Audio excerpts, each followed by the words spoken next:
پاکستان کے باشندے جانتے ہیں کہ گزشتہ دنوں میں ہمارے ملک میں ایک بہت بڑی آفت اور مصیبت اور بہت بڑا نقصان ہوا ہے۔ سیلاب کی صورت میں لوگوں کے گھر، لوگوں کے مال مویشی اور لوگوں کی جانیں وہ چلی گئی ہیں۔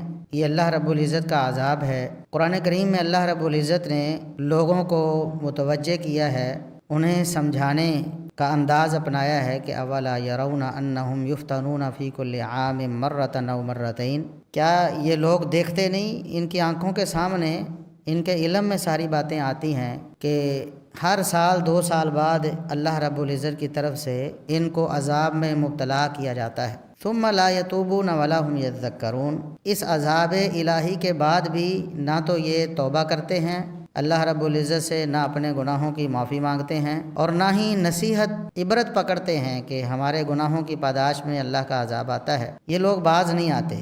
دیکھیں اللہ رب العزت کا یہ فرمان آج ہمارے ان حالات میں کس قدر صادق آ رہا ہے کہ ہمارے لوگ، ہم مسلمان، خصوصاً ہم پاکستان کے جو باشندے ہیں، نہیں دیکھتے کہ ہر سال ہی تقریباً سال 2 سال بعد عذاب آ رہا ہے، اور یہ عذاب اب پے در پے مسلسل ہمارے اوپر مسلط ہو رہا ہے۔ ویسے تو بہت سارے عذاب پہلے ہی ہمارے مقدر میں ہیں، ہمارے اعمال، ہماری کرتوتوں کی وجہ سے، جیسے مہنگائی کا عذاب ہے، بے روزگاری کا عذاب ہے، اور بہت سارے مسائل اور بہت سارے فتنے ہیں جن کا ہم لوگ شکار ہیں۔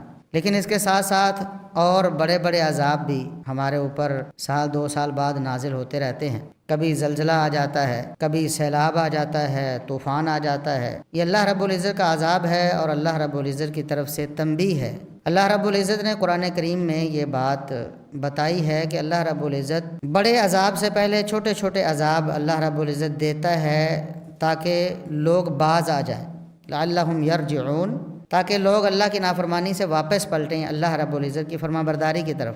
اگر لوگ اس سے عبرت پکڑ لیں، اللہ رب العزت کی طرف رجوع کر لیں، توبہ کر لیں، معافی مانگ لیں، تو بڑے عذابوں سے بچ سکتے ہیں۔ ورنہ اللہ رب العزت کے لیے کچھ مشکل نہیں ہے۔ پہلے بڑی بڑی مضبوط قومیں اور اپنے دور کے حساب سے بڑی بڑی ترقی یافتہ قومیں، اللہ رب العزت نے ان کا نام و نشان مٹا دی، ان کی نسلیں اللہ رب العزت نے ختم فرما دی۔ ان کے آج بھی آثار جب لوگ دیکھتے ہیں تو حیران ہوتے ہیں کہ اس دور میں ہزاروں سال پہلے اتنی مضبوط قومیں، اتنی قوت والی قومیں، کہ آج ٹیکنالوجی اور ترقی کے اتنے دور میں بھی وہ چیزیں بنانا ہمارے لیے ممکن نہیں نظر آتا ابھی دور دور تک، جو اس دور میں انہوں نے بنائی۔ اہرام مصر دیکھیں، ابھی تک سائنس کے سامنے بھی یہ معمہ بنا ہوا ہے کہ یہ کیسے انہوں نے بنا لی اتنے بڑے بڑے بلاکس، جو آج سب سے بڑی جو ہیوی مشینری ہے اس کے ذریعے بھی اٹھا کر اتنی بلندی پر نہیں لے جائے جا سکتے، اور وہ لاکھوں کی تعداد میں جوڑے گئے اور ایک ترتیب کے مطابق، اور ہزاروں سال گزرنے کے باوجود اپنی جگہ پہ کھڑے ہیں۔ آج بھی عقل دنگ رہ جاتی ہے ان لوگوں کی قوت کا اندازہ کر کے جن لوگوں کو اللہ رب العزت نے آنے واحد میں ایک ہی لمحے میں صفحہ ہستی سے مٹا کے رکھ دی۔ اللہ رب العزت نے فرمایا اتنے مضبوط لوگ تھے، اتنی مضبوط قومیں تھیں، پہاڑوں کو تراش کر اپنے گھر بناتے تھے۔ پہاڑوں کو تراشنا کوئی آسان کام ہے؟ آج اس ترقی کے دور میں بھی اتنی ہیوی مشینری ایجاد ہو چکی ہے، اس کے باوجود پہاڑوں کو تراشنا بہت مشکل کام۔ پہاڑوں کے اندر سرنگ بنانا، سمپل سوراخ کر کے وہاں سے سڑک گزارنا کتنا دشوار کام ہے، سالوں لگ جاتے ہیں چند کلومیٹر کا جو ہے پہاڑ اس کو کاٹنے میں، آج کے اس ترقی یافتہ دور۔ اور اللہ رب العزت نے فرمایا کہ اس دور میں، اپنے دور میں ہزاروں سال پہلے اتنے مضبوط لوگ تھے کہ وہ پہاڑوں کو تراش کر اپنے گھر اور محلات بناتے تھے۔ قرآن نے ان محلات کا تذکرہ فرمایا ہے۔ تو عبرت نہیں پکڑتے لوگ کہ ایسے مضبوط اور کڑیل لوگ بھی اللہ کے عذاب کی تاب نہ لا سکے، تو ہم کس بات کی مولی ہیں؟